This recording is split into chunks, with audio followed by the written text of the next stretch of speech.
So nandito na po tayo sa Barangay Santo Niño kung saan bibisitahin po natin yung 5 house na property. So dyan po kami galing sa kalsada na yan. Yan. From National Road po, siguro mga 10 minutes po yung tinakbo namin. And then kung naman pong sa bayan, from National Highway to town proper, mga 15 minutes po. So, ayan po yung pinakakalsada niya. So, sa ngayon naman po, maganda na po yung kalsada niya kasi almost cemented na po lahat ng part. So, kukonti na lang po yung part na hindi pa nasisemento pero ongoing po ang pagpapagawa ng mga kalsada dito. So, maganda po yung kalsada niya and then malapad din. So, itong property po na to ay meron na siyang bakod. So, mapapansin niya po, ayan o, bakod na po siya. Kumbaga, develop na po itong property na to. Yan, papakita ko lang po sa inyo yan. Ganyan kahaba po yung pinaka-frontage niya. Oh. Hanggang doon po yan sa dulo na yon. Sa dulo na yon, yan po yung, yan. Hanggang doon po yan.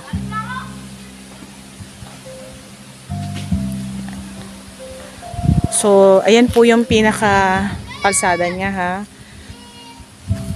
So, pasok po tayo dun sa property. So, may bakod na po siya na kawayan. And then may kasamang bahay yan. Makikita nyo yung bahay na yan. Kasama po yan. Pasok po tayo.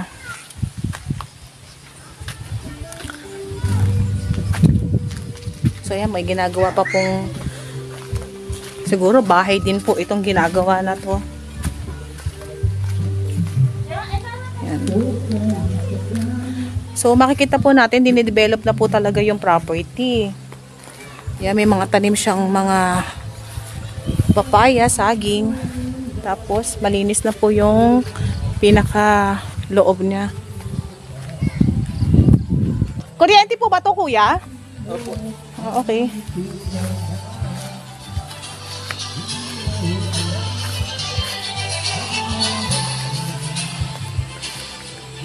Kuya, ano to? Ito na yung pinaka-citronella niya, no? So yan, mapapansin nyo po, yan pong pinakabundok na yan, yan parang Chocolate Hills na yan, pahilin na yan, is may tanim na po siyang citronella.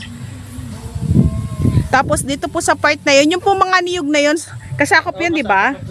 So yan pong mga niyog na yan, kasakop yan. Para siyang gagawing ano, yung insect repellent ata, ayan. So ayan po, ayan, no, may tanim din po siyang, yan. Citronella po ang tawag dyan. Yung nakakalat na yan hanggang sa baba.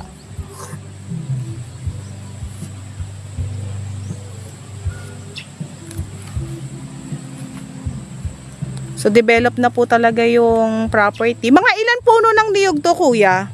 Nasa 70 plus. 70 plus na lang? So, 70 plus na lang po yung... Magkano po inaani ng niyog na yan? Ano lang po ngayon, hindi pa yan kasi nung namumungay, nakakakuha lagi ng hanggang sa 2,000 pesos. So yung pong mga linya ng ano na yan, yung kable na yan, kuryente na po yan ano. So din. Papunta po yun doon sa kabilang, hindi, kapit ang Karatig Barangay. Ito po ba yung pinakadaan po nung ano? Pinakadaan siya, di ba? Ano yung daan na yan, kuya? May sariling kalsada. So yung property po ay may sariling kalsada. Bali nandito lang po kami sa pinaka-tuktok niya. Kasi medyo ang itsura nga po ng property is dito sa part na to mataas. Tapos bumaba po siya dun sa baba na yun. Pero po dahil po nga dinidevelop yung property, so nagpagawa po si owner ng kalsada papunta dun sa property. So makakalusong po ang sasakyan. Ayun po, makikita nyo yung pinaka white na yan. Yan, white na yan na buhangin po tawag dyan eh. Yung mga yung buhangin na yan. Yan. Buhangin po yan. So nilagyan po nila ng kalsada papunta nga po dito sa property. So kung dito pa lang naman po kayo sa taas, matatanaw na po nyo yung pinakakabuuan ng property.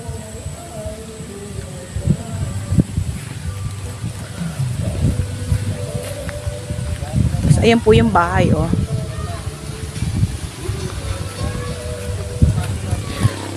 So ito pong property na to ay meron na po itong return income. So yung kung halimbawa po na kayo po ay i-avail nyo po ito, meron na po agad na pagkukuhanan o pagbabawian nung pagbili nyo dito sa property na to. Kasi nga po ay ito po ay inupahan or nag-rent nung yung mga nagtatanim na yan ng citronella.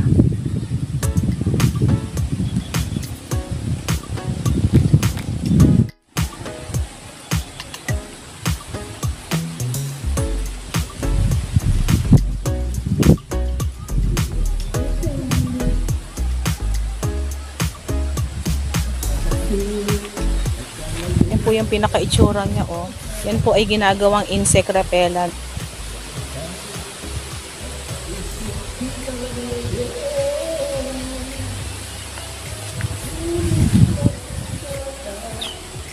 Maganda po sa pinakababa niya. Hindi naman natin kailangan ng lumusong dun sa baba kasi kitang-kita naman po dito yung pinakakabuuan ng view ng loob ng property. Dahil nga po malinis. So gawin doon, yan puro niyog po iyan, yan. Tapos may makikita tayong konting tanim na saging. Meron po ba tong ano to?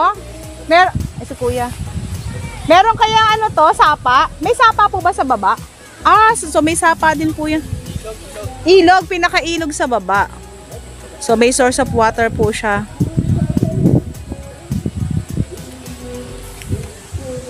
Ang ganda dito oh, dito sa part na to, ganda.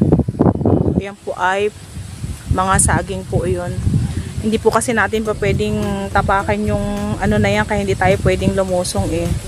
Kasi puno nga po siya ng citronella. Yan po. Hanggang dun po yan sa may ano na yan. Sa may niyugan na yan. Yan, kasama po yan. So ito po ay 5 hectares. Tapos complete na po siya. Napatayuan na rin po nila ng linya ng kuryente. So pasok na po yung kuryente dito sa loob ng property. Hanggang dyan dun sa may baba. Ayan o. Makikita nyo naman po yung pinakakable niya.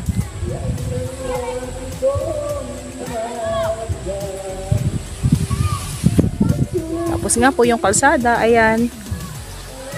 Wala po kayong magiging worry pagbaba dun sa property. Kasi pasok na pasok kahit anong sasakyan. 4 wheels, motor.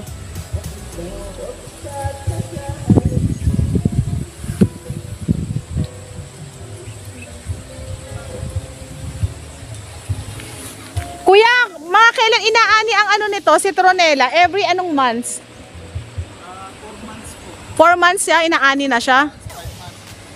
So magkano po yung kinikita in return income nito? Okay.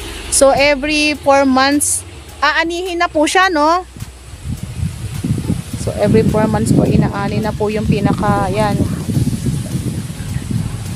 Citronella niya, tapos tanim na naman po ulit ng panibago. So,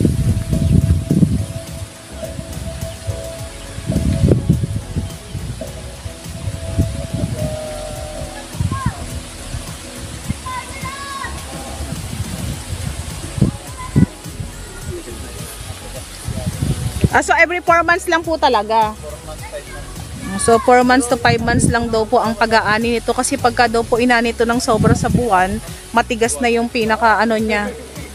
Pangit na siyang anihin. So ayan po, meron pa pong puno ng kawayan dun sa Megawi dun. So kainaman lang po talaga sa property na to, talagang ginastusan na po talaga.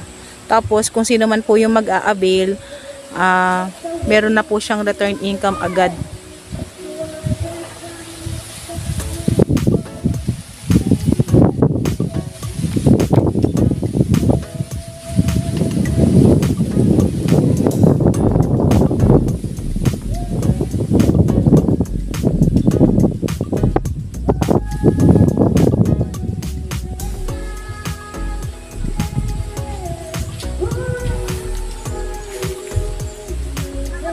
Ang ganda ng view dyan, oh.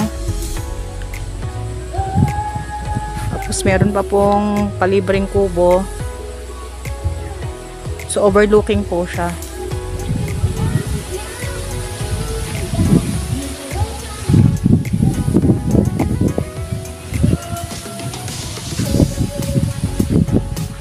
Para silipin po natin yung pinakaginawang kalsada dito sa kabila. Bali kuya, diba doon binutas yan? Silipin po natin yung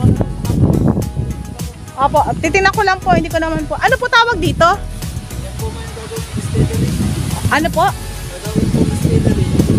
Lutuan ng citronella. So ito daw po, oh, lutuan ng citronella yan.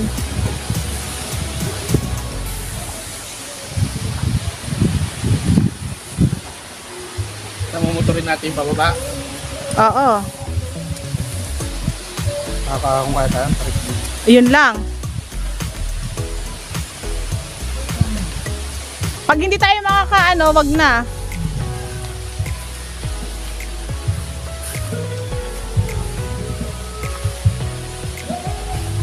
Ito pong property na to ay buhay po ang may-ari at sila po mismo yung nagbebenta. So, ang sabi po sa amin, kaya po binebenta tong property na to kasi nga po ay masyado po silang busy dun sa kanilang business sa ibang bansa. So, hindi po nila masyadong natututukan, kaya lang naman daw po ito ibebenta. Pero dahil nga po na-develop na, hindi na po mahihirapan yung bago magmamayari nito. So, kumbaga ay ipagpapatuloy na lang po nila yung nasimulan dito dun sa property na to. So, may return income naman po agad-agad.